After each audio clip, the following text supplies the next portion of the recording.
আল্লাহ কেন মানুষকে কষ্ট দেন, এর কারণ জানেন কি? মহান আল্লাহ তাআলা ইরশাদ করেন, وَلَقَدْ صَرَّفْنَاهُ بَيْنَهُمْ لِيَذَّكَّرُوا فَأَبَى أَكْثَرُ النَّاسِ إِلَّا كُفُورًا। আমি তাদের মধ্যে বিভিন্নভাবে নিয়ামত বিতরণ করি যেন তারা স্মরণ করে, কিন্তু অধিকাংশ লোক অকৃতজ্ঞতা ছাড়া কিছুই করে না। আসসালামু আলাইকুম ওয়া রাহমাতুল্লাহ। প্রিয় দর্শক, আজকে আমরা খুবই জীবন ঘনিষ্ঠ একটা বিষয় নিয়ে আলোচনা করতে চাই। আমাদের জীবনে নানান দুঃখ কষ্ট, জীবন জীবিকার অনিশ্চয়তা এবং অর্থ কষ্ট নিয়ে বিস্তারিত আলোচনা করতে চাই। কেন আমাদের জীবনে এইসব দুর্যোগ ও দুঃখজনক ঘটনা ঘটে, তার প্রকৃত কারণ অনুসন্ধান করতে চাই। প্রিয় দর্শক, ইসলাম বিদ্বেষীদের একটা কমন প্রশ্ন, আল্লাহ থাকতে এত প্রাকৃতিক দুর্যোগ কেন? এত ভূমিকম্প হয় কেন? বন্যা হয় কেন? দুর্ঘটনায় এত মানুষ মারা যায় কেন? স্রষ্টা যদি থেকেই থাকেন, তবে তিনি কেন মানুষকে এত দুঃখ, কষ্ট ও বিপদ দেন? স্রষ্টা যদি থাকতেন, তবে তার সৃষ্টিকে সাহায্য করতেন, এভাবে তাকে বিপদের মধ্যে রাখতেন না।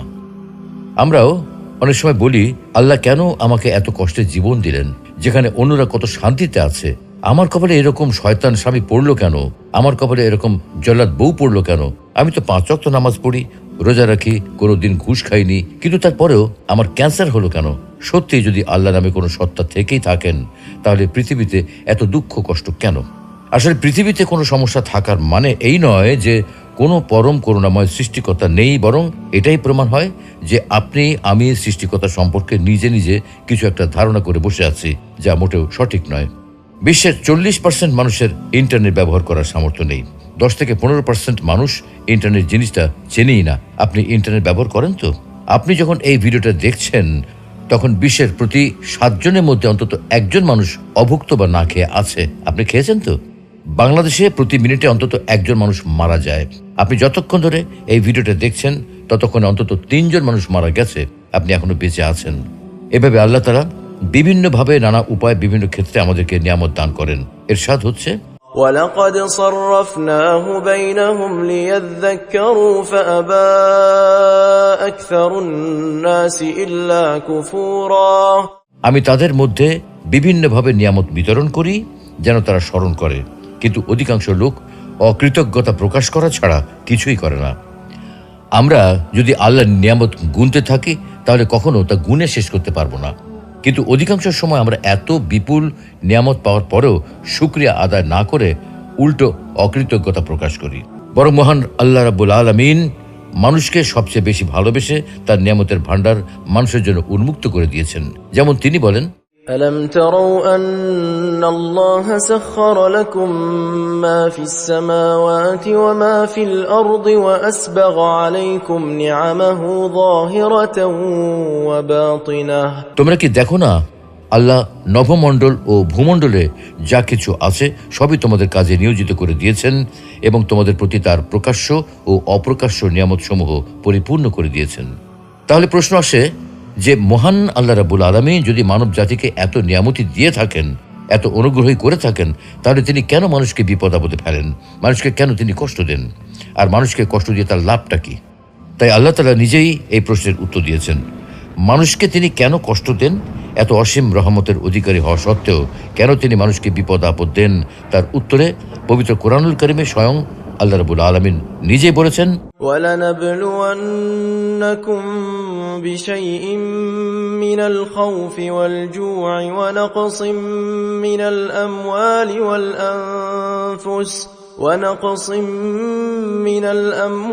وَالْأَنفُسِ وَالثَّمَرَاتِ وَبَشِّرِ الصَّابِرِينَ। অবশ্যই আমি তোমাদেরকে পরীক্ষা করব, কিছুটা ভয়, ক্ষুধা, মাল ও জানের ক্ষতি এবং ফল ফসল বিনষ্টের মাধ্যমে, তবে ধৈর্য ধারণকারীদের সুসংবাদ দাও। তার মানে আল্লাহ তাআলা আমাদেরকে পরীক্ষা করবেন, আমাদেরকে পরীক্ষা করার জন্যই দুঃখ কষ্ট দিয়ে থাকেন। এটাই তার সংবিধান, এটাই তার নিয়ম। এই নিয়ম শুধু আমাদের ক্ষেত্রে প্রযোজ্য নয়, বরং পূর্ববর্তী উম্মতদের ক্ষেত্রেও তিনি এমনটাই করেছেন। ক্ষুধা, কষ্ট, ক্ষতি, বিপদ আপদ ও বালা মুসিবতের মাধ্যমে তাদেরকেও পরীক্ষা করেছেন। পবিত্র কোরআনে আল্লাহ বলেছেন, وَلَقَدْ فَتَنَّا الَّذِينَ مِن قَبْلِهِمْ فَلَيَعْلَمَنَّ الله الذين صدقوا وليعلمن الكاذبين আমি তাদেরকেও পরীক্ষা করেছি যারা তাদের পূর্বে ছিল। আল্লাহ অবশ্যই জেনে নেবেন যারা সত্যবাদী, এবং নিশ্চয়ই তিনি মিথ্যুকদের ব্যাপারেও জেনে নেবেন। প্রিয় দর্শক, এতক্ষণের আলোচনা থেকে আল কোরআনের ভাষায় বলা যায়, নিশ্চয়ই আল্লাহ তাআলা আমাদের ঈমান পরীক্ষা করার জন্যই বিভিন্ন সময় আমাদেরকে বিপদ আপদ দিয়ে থাকেন। তাফসীর ইবনে কাসিরে সূরা বাকারার 155 নম্বর আয়াত এর ব্যাখ্যা করা হয়েছে এইভাবে যে নিশ্চয়ই আমি তোমাদেরকে ভয় ও ক্ষুধা এবং ধন সম্পদ, জীবন ও ফল ফসলের ক্ষয়ক্ষতি দ্বারা পরীক্ষা করব, তবে ধৈর্যশীলদের সুসংবাদ প্রদান করো। অর্থাৎ এই আয়াতের মাধ্যমে আল্লাহ তাআলা ঘোষণা করেছেন যে তিনি অবশ্যই বিপদ আপদের মাধ্যমে নিজ বান্দাদের পরীক্ষা করেন। তবে যখন মুমিনগণ ধৈর্য ধারণ করার মাধ্যমে এই পরীক্ষায় উত্তীর্ণ হয়, তখন তারা প্রতিদান পেয়ে থাকেন।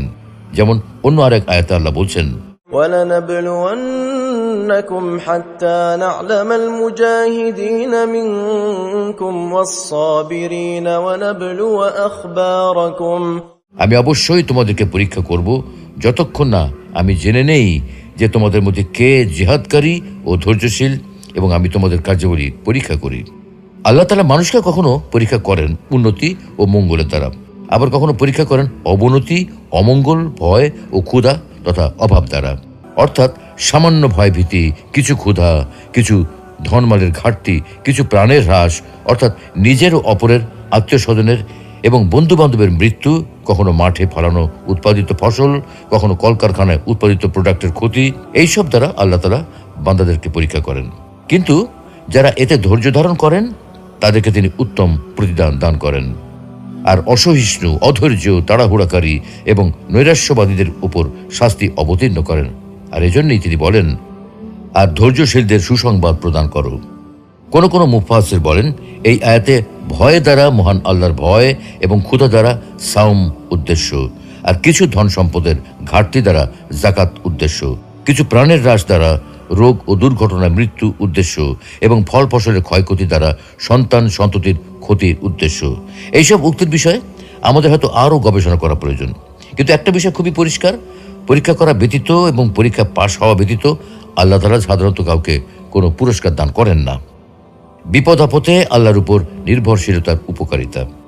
সুপ্রিয় দর্শক, উপরের আয়াতের ব্যাখ্যা বিশ্লেষণে আমরা দেখেছি যে আল্লাহ তাআলা ধৈর্যশীলদের পুরস্কার দান করেন। এখন কথা হলো, ধৈর্যশীল কারা? ধৈর্যশীলদের পরিচয় বর্ণনা করে আল্লাহ নিজে ঘোষণা দিচ্ছেন যে এই সব লোক তারাই যারা সংকট, সংকীর্ণতা ও বিপদ আপদের সময় ইন্না লিল্লাহ পড়ে এবং একথার দ্বারা নিজেদের মনকে সান্ত্বনা দেয় যে সেটা করার অধিকার আল্লাহর আছে। তখন বান্দার এই উক্তি ও মনোভাবের কারণে তার উপর আল্লাহর রহমত, দয়া ও অনুগ্রহ অবতীর্ণ হয়। সে শাস্তি হতে মুক্তি লাভ করে এবং সুপথ প্রাপ্ত হয়। আমিরুল মুমিনিন ওমর ইবনে খাত্তাব রাদিয়াল্লাহু তাআলা আনহু বলেন, সম্মান অর্জনের জন্য দুটি জিনিসের প্রয়োজন, একটি হলো সালাত আর একটি হলো রহমত। কিন্তু এই দুটির একটি মধ্যবর্তী জিনিস রয়েছে, আর সেটা হলো হিদায়াত। এগুলি ধৈর্যশীলরা লাভ করে থাকেন।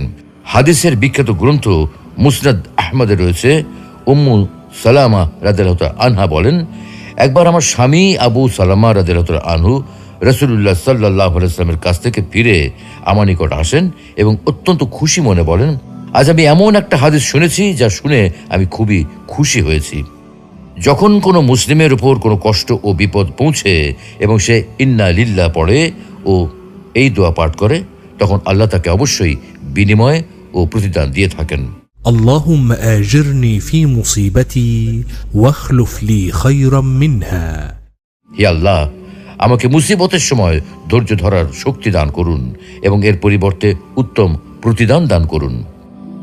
উম্মু সালামা রাদিয়াল্লাহু তাআলা আনহা বলেন, আমি এই দোয়াটি মুখস্থ করে নেই। অতঃপর আবু সালামা রাদিয়াল্লাহু তাআলা আনহার ইন্তেকাল হলে আমি পাঠ করি, ইন্না লিল্লাহি ওয়া ইন্না ইলাইহি রাজিউন, এবং এই দোয়াটি পড়ে নেই। কিন্তু আমার ধারণা হয় আবু সালামা রাদিয়াল্লাহু তাআলা আনহার চেয়ে ভালো স্বামী আমি আর কাকে পাবো। কিন্তু বাস্তবতা হচ্ছে, আমার ইদ্দত শেষ হওয়ার পর রাসূলুল্লাহ সাল্লাল্লাহু আলাইহি ওয়াসাল্লাম আমাকে বিয়ে করার ইচ্ছা প্রকাশ করেন। প্রস্তাব পেয়ে আমি বললাম, এটা তো আমার জন্য বড়ই সৌভাগ্যের ব্যাপার, কিন্তু আমার কিছু সমস্যা আছে। প্রথমত, আমি একজন অভিমানী নারী, না জানি এর